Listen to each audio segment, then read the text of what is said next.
Hey everybody, it's Zero Gear Plus, and I might have bedhead, but I won't let that stop you from enjoying today's episode of Let's Play Final Fantasy IV. Let's continue.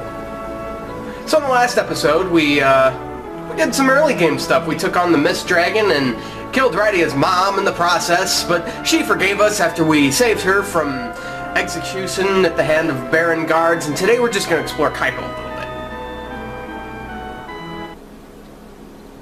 Hello? Rosa! She doesn't want me to leave! So I can't leave! But why? She must be inflicted with desert fever, which you need a sand ruby, which can only be found at the Antlion's Den. But that's not the next stop on my list. I have to go through somewhere else first. Aren't plot vices just horrible? Well, Rydia's in our party now, so let's check out her stuff. A rod, some leather, some iron. Not terrible. I'm gonna want her not in the front row. She's a spellcaster. That's an automatic no. Okay, so check that pot, you get an ether. We're not gonna need anything at the weapons shop right away, but I do want to go to the armor shop because there is gonna be something that we will need pretty soon. I think it's cloth I want. I want to buy one cloth hat. Yeah, I want to do that. Oh, and while I'm here, you can sell the iron stuff that you want to equip from Cain before you go into Mist. Just to net you some money early on. Here's a naming way if you so choose to rename your characters. I don't, until I can find Cain again, whatever that's gonna be. So nothing so far.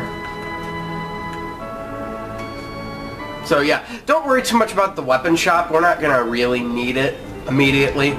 But right now what I kind of want to do is I kind of want to grind up Rydia a little bit before going to this next destination, because she's a little weak right now. How weak? 30 HP and 10 magic. That's not that great.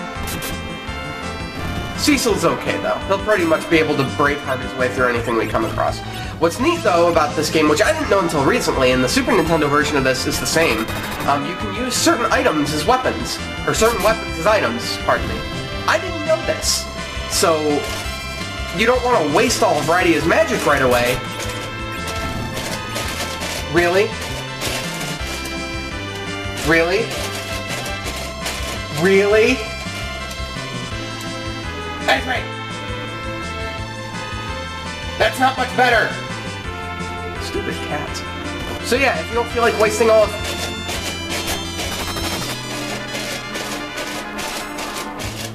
Are you quite done? Thank you. So, like I was trying to say, if you don't want to waste all of Rydia's magic right away, use her rod as an item. So Rydia gained a level, and she learned Blizzard. She gained another level and learned Keel. This is the problem I have with this translated version, and it's a minor nitpick, but... Right, that's not magic. Keel should be spelled Cure, and Blizzard I understand. I can recognize the fact that it's Blizzard, it just doesn't have enough letter slots to fit everything. And that's understandable, but Keel? Come on! And then Chakab. So I'm gonna see if I can get by on leveling a second time. Another fight should level up Rydia to 4, and then I think I can get in here. Hopefully we won't be interrupted by cats this time. Ah, here we go. Stuff I know I can fight. In fact, now would be a great time to test Blizzard. Her wisdom isn't going to be too high right off the bat, so I can't see this being too effective, but I guess I was wrong. It was pretty good. Especially against... Well, the Sahagins were pretty much asking for it, because they are Earth Elemental, which is weak to Blizzard, which we will see. You didn't level up from that? 6!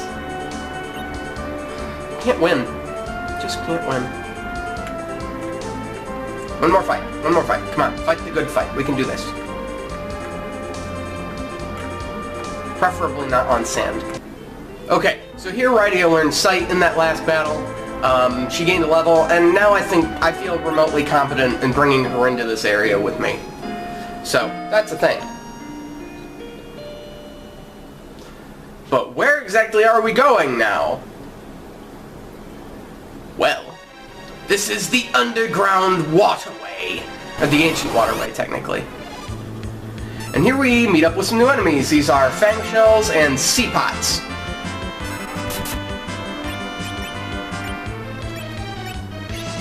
Let's see if I can actually make it through this fight without having much of a problem. You know what? No, I'm gonna run. It's not worth it yet. Because this fight's gonna take way too god-awful long. It's not worth it yet. So here we get a potion. And here we get a Maiden's Kiss. This cures the Toad status. Kinda think it's a little funny how we have, like, the Maiden's Kiss and it's like, it turns the handsome, dashing frog prince back into a human being. I like that concept. Something I did actually like about this game, which actually works to this game's, not works to this game's advantage, it actually works against this game, is that there are different items for different status ailments. I'm not dealing with flying killer fish. There are different healing items to different status ailments, like the Maiden's Kiss, the Golden Needles, and so on. Really, can we just do this without getting in a back attack of all things, or being surprised? A back attack is a lot like being surprised, only it switches up your rows. So that'll hurt. Yeah, I was afraid of that. So like I was saying, what was I saying? Yeah, in Final Fantasy IV on the Super Nintendo version, we had heals, which were a simple cure-all and they fixed everything. But here we have different stuff, which I think is actually pretty unique. Oh, you wield the Dark Sword. Please help me. What's the problem? My daughter was tricked by a bard and went off to dancing. I sense a great evil near there. Then you must be the Sage Teller. I am he. I was heading to Damsian, but there is a powerful monster up in the lake. I cannot defeat him with my magic alone, but your dark sword, I might be able to defeat him. Oh, this girl is a summoner, isn't she? Stay away from the summoner. Quite gifted, I sense. The three of us might stand a chance. We also have to go to Damsian. Then it's decided. Let's go to Damsian. I just can't get enough of saying Damsian. Okay, so if we went straight up those first steps, go away. Well, that would have been a good example of testing and showing you guys what Tell is capable of, but I'll do that in a minute after switching him. Stop that form. He goes down here, because he's also a mage. Here's why I wanted to buy that cap, because he doesn't have any headgear, and he comes with a staff when used as an item that casts heal, I do believe. And I'm gonna have him use Keel 2. I'm just gonna call it Cure 2, alright? So that we can get a full heal. I'm gonna go the long way. If you went up straight, you'd get to the door, but there's some secret treasure over here that I want to get. You guys will see, most likely, a lot of H.C. Baileyisms in this, so they're to be expected. And here we get an Iron Ring, also for Tella, because the only reason why he can't fight the monster he wants to fight is because he's too god-awful weak without any armor. So Tella's pretty much decked out as much as we're going to want to make him, and that's all the armor that we're going to get in this room. So I think I might just very well show the next battle we come across, to show you guys what Tella can do. That is assuming that we get into a fight, because I thank you! Okay, here's a great example of this. Cecil, use your Dark Wave attack, just to hit everybody. Man, Rydia, you need to level up. I didn't want to run away, I wanted to switch. I don't know why I thought that would be the runaway option, luckily. Okay, Gigantoads, this is okay. So, Tella knows basically knows all the basic magics. He knows Blizzard 1, Fire 1, Thunder 1, and as you can see, his prowess in magic is a little bit higher than Rydia's is. Well, actually a lot higher. But Rydia can still pretty much hold her own as long as she's single-targeting monsters. Pretty much, Tella's going to be what you want. Tella's going to be your default if you want to multi-target a bunch of monsters. So Rydia keeps leveling up. I want to check her stats here. Yeah, her wisdom's... She's got 2 magic multipliers, whereas Tella has 3 magic multipliers, making him absolutely god-powerful. For right now. Rydia's going to get decked out pretty fast, and she's going to get pretty strong. Just not for an immediate point of time. She'll get strong just within due time. In fact, let's see how effective it is for Rydia to cast magic on everything. It shouldn't kill them all, except that first one, because Cecil attacked it. But Tella whips everything right into shape.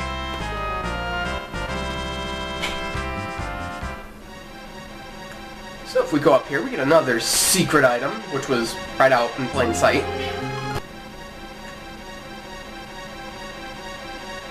I'm not going to like the cutting that goes on in this LP. There's going to be too much cutting. Luckily, it gives me a chance to practice all my editing skills.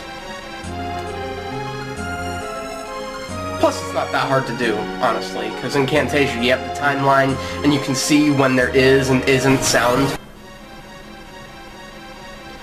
So it's not that hard to render stuff. Alright, here we go. Alright, let's rest here.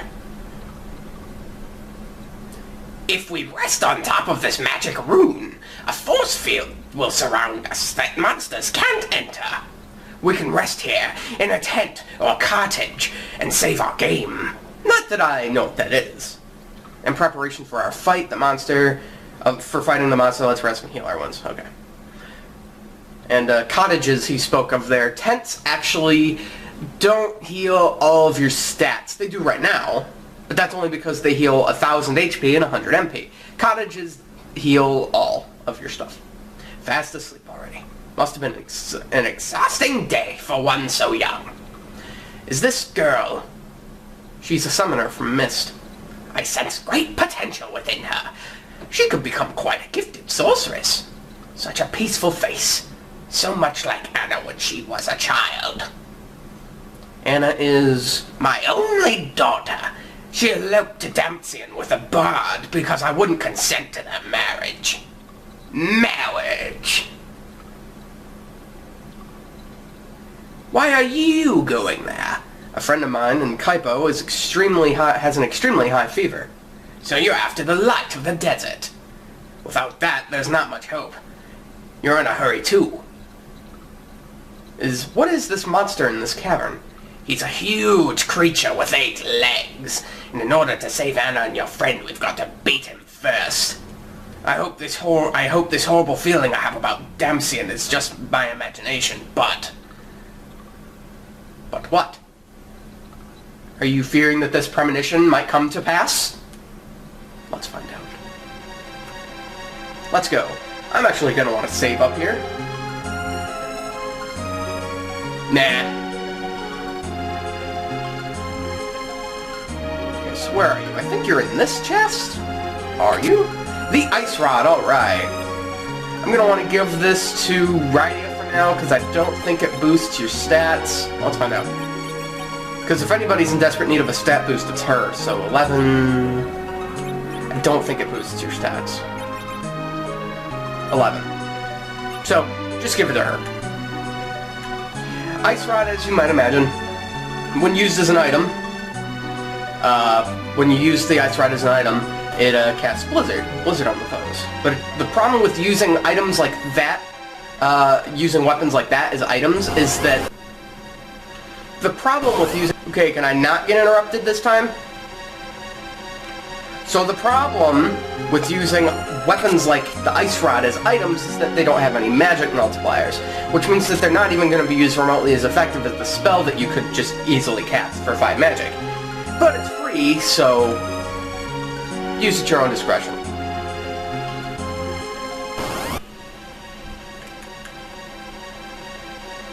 Alright, where are we in this dungeon? Well... Now these treasure chests, well not this one obviously, but that first treasure chest that we saw there, no thank you, I'm in the middle of talking. I'll just run. Not worth it to me. That one used to trip me up for a long time, and I never quite knew how to get it.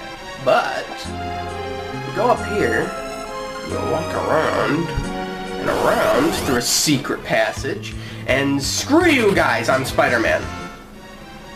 I'm Iron Man. Better than Spider-Man, I'm Iron Man, come on. No, not with this.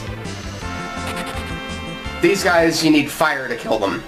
Only effective spell. I mean, you can use others, but fire is your best bet. Luckily, Talon knows that. So here we get a feathered cap. I don't think this does anything for your stats, but let's find out.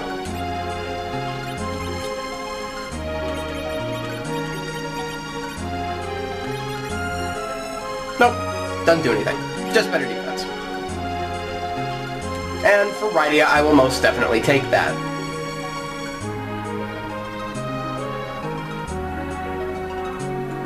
Okay, let's see, can I just make it out of this dungeon, please? No. Okay, so there's some items over here that are actually going to be in your better interest to come down and get. A lot of people could say it's like, oh, it's not worth it if progression's this way, I could just skip these. But you can get a South Pole item, which is essentially a free blizzard, and you can get Nether on top of it, so that's pretty nice. So let's see, we go down these steps and we get some pretty cool stuff. Here we get another copper hourglass, and right here we get the Shadow Saber for Cecil. 16 power to 26 power. That's pretty awesome. Through here is the outside. The monsters below the upcoming waterfall. It might be good to rest up in a tent just in case. So let's do that.